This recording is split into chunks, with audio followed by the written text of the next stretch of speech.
आता बघूया टॉप 9 महत्त्वाच्या बातम्या।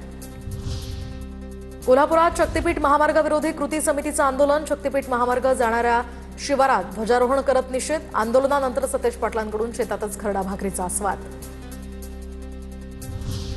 राज्यात HSRP साठी आता पुन्हा मुदतवाढ। परिवहन विभागाचा निर्णय।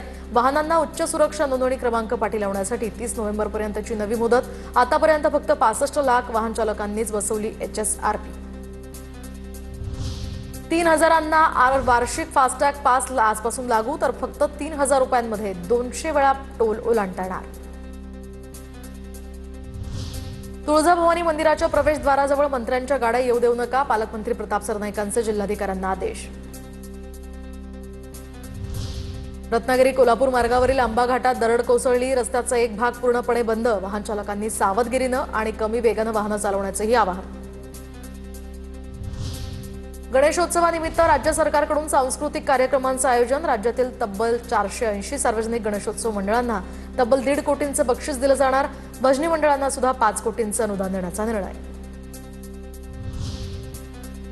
सरकारी वाहनांच्या वाहन चालकांकडूनच 500 रुपये घेऊन दिला जातोय मंत्रालयात प्रवेश, तर मंत्रालयातील सुरक्षेचा प्रश्न पुन्हा ऐरणीवर असताना सरकारी वाहनांच्या वाहन चालकांचा हा प्रताप समोर।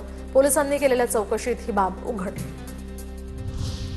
साईबाबा चरणी 17 लाख रुपयांच्या वस्तुदान। 191 ग्रॅम वजनाचे सोन्याचे ताट यासह 283 ग्रॅम वजनाचं चांदीचं अगरबत्ती स्टँड साईंचरणी अर्पण। साईबाबा संस्थांकडून साई भक्तांचा सत्कार। स्वातंत्र्य दिनानिमित्त खंडोबा मंदिरामध्ये फुलांची आकर्षक सजावट। जेजुरी गडावर भाविकांची प्रचंड गर्दी।